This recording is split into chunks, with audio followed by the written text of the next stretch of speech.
Welcome back to Lions News Fan Report, where we bring you the latest and most exciting sports news every single day.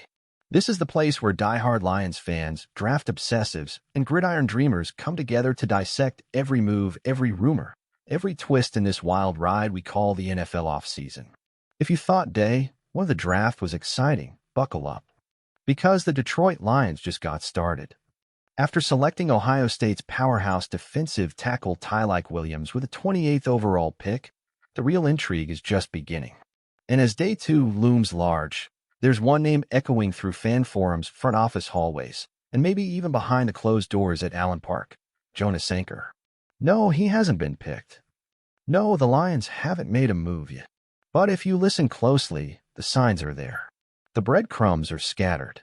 And if you follow them, they just might lead to one of the smartest, sneakiest, and most explosive pickups of the entire draft weekend.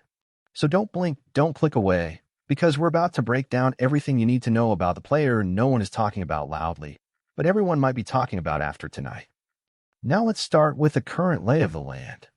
After locking in Tyleik Williams, a high-motor interior disruptor who immediately boosts Detroit's D-line, the Lions currently hold the 60th pick in round 2 and the 102nd pick in round 3. But here's the thing, Brad Holmes doesn't like to sit still. We've seen it before. We saw it last year when he maneuvered his way to land Jahmyr Gibbs and Jack Campbell early. This front office is aggressive, calculated, opportunistic. So when Holmes says something like, "There are still some good players that are worth it if I wake up and have that feeling," you listen. You pay attention. Because that's not small talk. That's a warning shot. Could that feeling be about Jonas Sanker? Let's talk about this guy for a minute, because I don't think the general public fully understands how well he fits what Detroit is building. Sanker isn't your prototypical safety. He doesn't have the social media hype. He's not doing viral interviews. But what he does have is production, grit, violence, and a relentless motor that screams, "Dan Campbell guy." Over the last 2 seasons, Sanker racked up 205 combined tackles. That's not just a big number, it's an eye-opener. This is a safety who plays like a linebacker in the box and like a corner in space.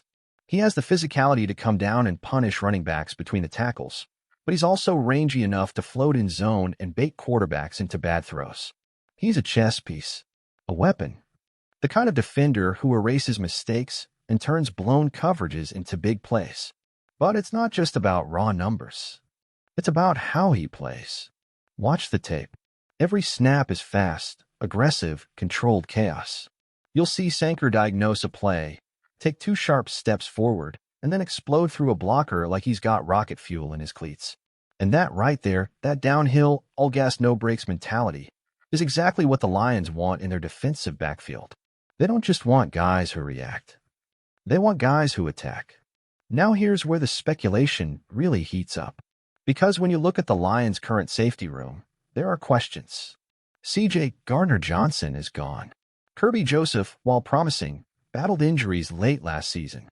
Brian Branch, phenomenal talent, but more of a nickel/slot hybrid than a true deep safety. If Detroit wants a true enforcer in the back end, someone who brings that Malcolm Jenkins, Cam Chancellor, Derwin James type of edge, it might be now or never. And that's where Sanker enters the conversation in a serious way. So let's get speculative for a moment.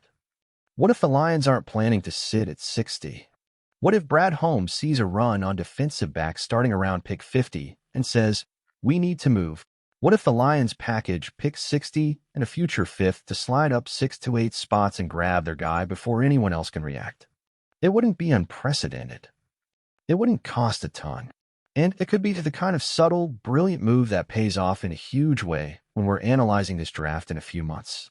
Some insiders are already whispering that Sanker is being undervalued due to positional bias. Safety isn't always a sexy pick in round 2. But that's exactly the type of inefficiency Holmes has exploited in the past.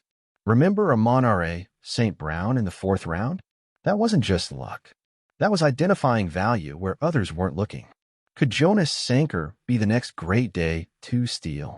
Could the Lions be the team ready to make that bet? And it's not just Detroit who's interested. Rumors are swirling that teams like the Jets, Ravens, and Dolphins have done quiet homework on Sanker as well. If that's true, And if even one of those teams considers him a round 2 talent, the clock is ticking for Holmes to make a move. He can't wait until pick 60 if the buzz starts building in the early 50s. So if we suddenly see the Lions on the board at pick 54 or 55, don't be surprised. In fact, expect it. Let's also talk about culture. You've heard Dan Campbell talk about grit 1,000 times. But it's not just a word, it's a blueprint.